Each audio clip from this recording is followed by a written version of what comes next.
opposed to the not creative side. How Right. do we parse that? Yeah, there's no easy answer to that, but yeah, it's just interesting because like I wonder if partly what makes a good writer is you're drawing, like you sort of indicated, you're drawing from all sorts of different sources, things you've read, things you've watched, experiences you've had. And I think maybe the less successful writer is like, oh, I'm going to get my sources from this, or I'm going to get my sources from, kind of more like kind of monolithic in how they choose where they seek out their inspiration is what I'm saying. The ones who only read romance so they can write romance and don't read outside the genres. Is that what we're talking about? Yeah. Yeah, that's kind of what I'm talking about. Yeah. That's, my I mean, hated enemies. would you agree with that, or do you, or I mean, I'm just kind of thinking out loud, but I do think that's that regimenting yourself and then just staying within one genre is the worst thing possible for a good writer. Yeah. I think you need to go. I think you need to read a lot of different genres, a lot of nonfiction, see a lot of things, think about a lot of things. But the whole, I just get story ideas from my life experiences. But yeah, we all have life experiences. But how many of us use what we read, what we see, what we experience, and turn them into stories? Why do we do that? Can we ever put a pin in that? Can we ever parse that? Can we ever decide, oh, this is why this person is creative and this person is not? Look at Asimov. Look at Asimov, for example. Oh my goodness. He read so widely and wrote so widely. I mean, Asimov's Guide to Gilbert and Sullivan, Asimov's Guide to the Bible, Asimov's Guide to astronomy, Asimov's Guide to chemistry, and then the science fiction and the robots. Where did that come from? But remember now, he had a photographic memory and he remembered everything he ever read and saw. Don't forget the joke books. So jealous. Joke books. The Dirty Old Man. Yeah. Yeah, Dr. A, the dirty old man in the joke books. I mean, to have that wide-ranging interest is just fascinating to me. So do you think things were more that way in, say, the 60s, 70s, and 80s versus now in terms of, like I would guess the average, say, for example, YA author, probably their publisher is telling them, you need to write only YA, you need to only focus on this like a laser, and don't you dare suddenly go off to write a historical or a speculative fiction. If you're, writing YA romance, you got to stay in your lane, right? And write that. So I mean, has that always been how publishers? Yeah. Do you think it's always been that way, or has that changed at all over time? I don't know. If you get known for a specific genre, then you do. And I think that's why a lot of people use pen names, for example, John. Yeah. But I don't see how you could possibly stay within one genre. Yeah. Well, and without getting into the political baggage, maybe J.K. Rowling's an example of, because she wrote obviously Harry Potter, but then she wanted to write that mystery, and really go into other genres. And so, of course, she used a pen name. Not that it really did her much good in the end, in the sense of it came out anyway, right? It was an open secret, yes. Yeah.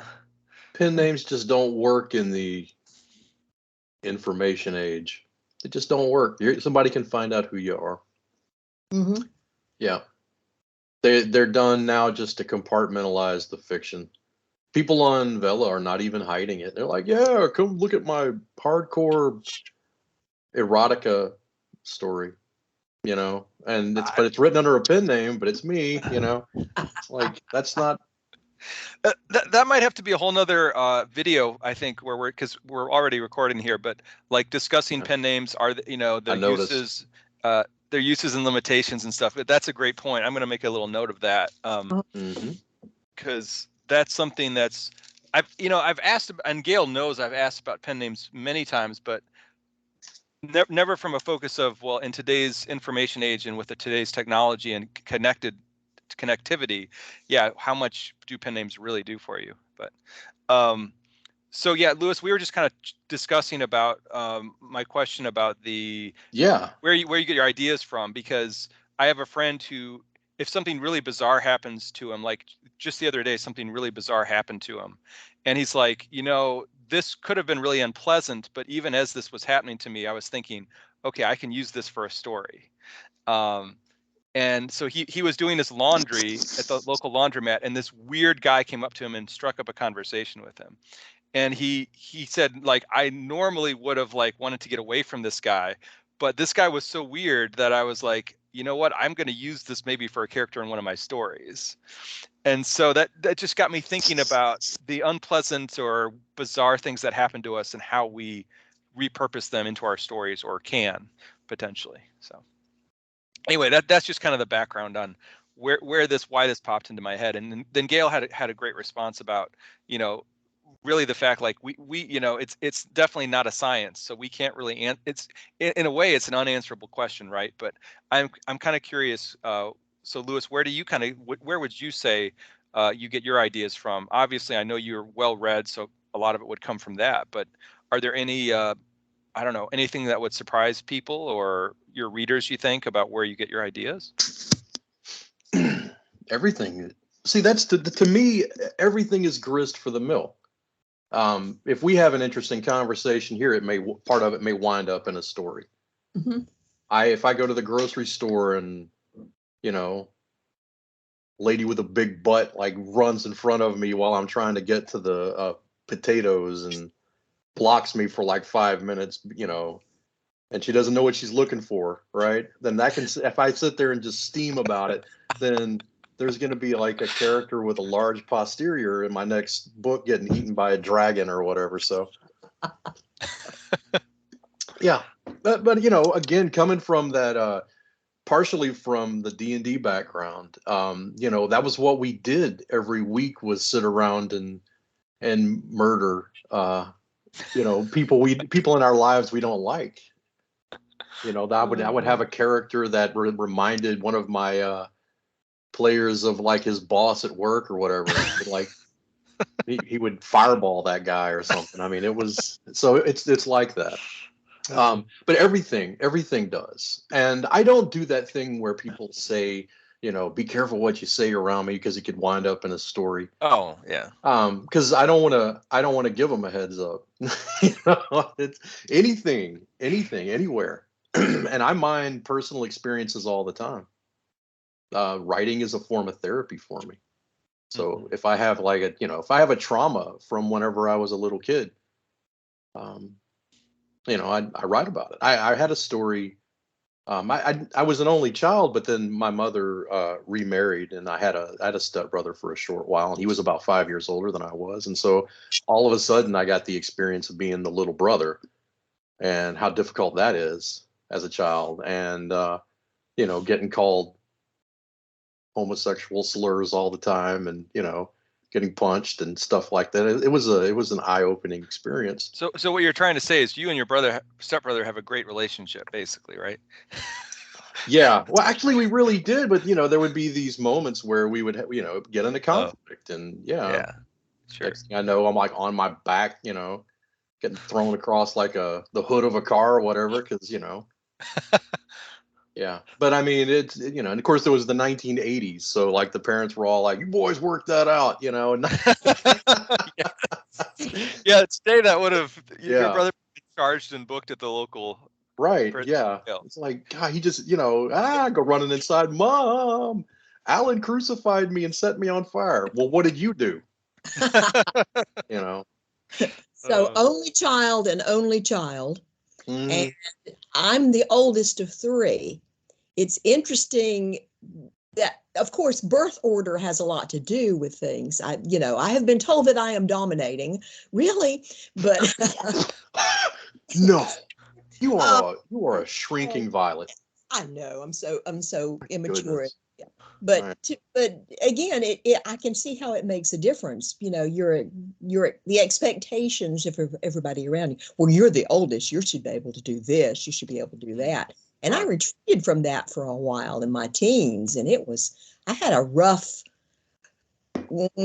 depression kind of thing there, because I didn't want that responsibility. That it wasn't, and that can come into my stories, although oddly enough, generally it's a male character who goes through those things and not a female character. So I'm wondering if I'm, that a lot of my very strong female characters are very Mary Sue in a lot of ways, because are they the way I want to be, or are they the way I am? Are they the way I would like to be? So yeah. Well, from a outsider perspective, you are hyper competent in a lot of different things, and so when I see your characters come on the screen and they know how to do this and they can do that, and they've got things under control. I'm like, that's Gail. And when I write a hyper competent female character, I'm usually using you or my mother as my kind of my character skeleton. Yeah, that's like the backbone of my character. I'll use one of y'all because my mother was also like, she could do everything. And she was also knowledgeable, because she was, she read at least one book a year, but one book a week for like 60 years, sometimes as many as 2 or 3. I mean, she was just very, very well read and knowledgeable. Yeah, and the other thing about like a Mary Sue, like, is it's really easy to like. I'll just give an example. I'm watching NCIS right now, and there's a new character on the show who is hyper competent and is very badass. However, they give her like a certain strategic flaw here, a few quirks here, and those quirks and that one flaw, that's enough to make her, to dispel that Mary Sue-ness and make her feel like a real person. So like. Right. Even if I think it's totally easy to do hyper competent characters and still and avoid the whole Mary Sue trap. And Gail, I think most of your characters do have that, where they're not perfect or powerful in every single way. So right. So, yeah, it matters what position you put them in. Remember Robert E. Howard's famous thing was, I never put Conan in any situation he couldn't kill his way out of. See, you have characters who are like, say the woman is a brilliant sword person. You put her in a situation where she can't fight her way out of it. So you put her at disadvantages to her character. And she has to get out of that. And that's the important thing. And that's what takes away the Mary Sue-ness, because she would be very good on a battlefield, but you'll stick this sword person in a room with a bunch of courtiers, and she has to stumble around or whatever. I mean, I'm not citing any particular story of yours in particular, but real quick, to just wrap up the where do you get your ideas from portion of this. So one thing that I did think of, though, and I'm curious what you guys think about this, the one thing where I think you can intentionally seek out a source for ideas as a writer, I do think travel is one example where you can pretty much be guaranteed, if you travel, that you're going to probably get some good ideas.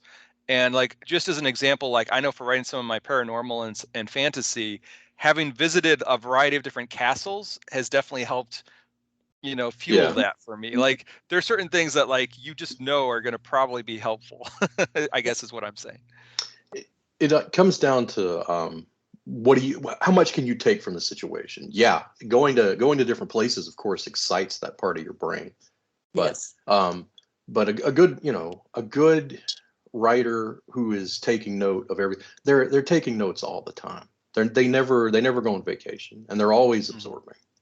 And I'm very leery of these people that only read in one genre and only get their stuff from other people's writing. I mean, that's probably why so much of everything looks almost the exact same, is they're just imitating off somebody else instead of trying to innovate on their own. But see, the very nature of young adult is to just keep churning out the same basic stories over and over and over again, just with different clothes. And that's one of the problems I have with it. Yeah. And not just young adult romance, too much science fiction, too much mystery. But what we should do, we should write an essay on how not to marry Sue. Yeah. That's a great idea. That would be an interesting one. How not to marry Sue. You could have like a guy running down the aisle trying to get away from this woman. And her name is Sue. That would be a good cover image right there. Yeah. Huh. All right, so yeah, I think we'll put this one in the books. But yeah, I think we're all kind of in a consensus that really, as long as you're getting your ideas from a diversity of sources, you can't really go wrong. Mm-hmm. But if you're one last little caveat, I've known some writers who say, "Oh, I get all my ideas from the TV shows I watch," which to me is that's as frightening as saying I only get all my ideas from one genre of reading. Yes. Because then it's like, so you don't really read that much. And Gail, I know you've expounded on this before, like writers who do not read, that is so scary. And it's like, how do you, that's like, I can't even, I don't even know, where to go with that, but yeah. I can't believe you're dropping that bomb at the end of this video. That is so unfair of you. Yes. So that'll be click off.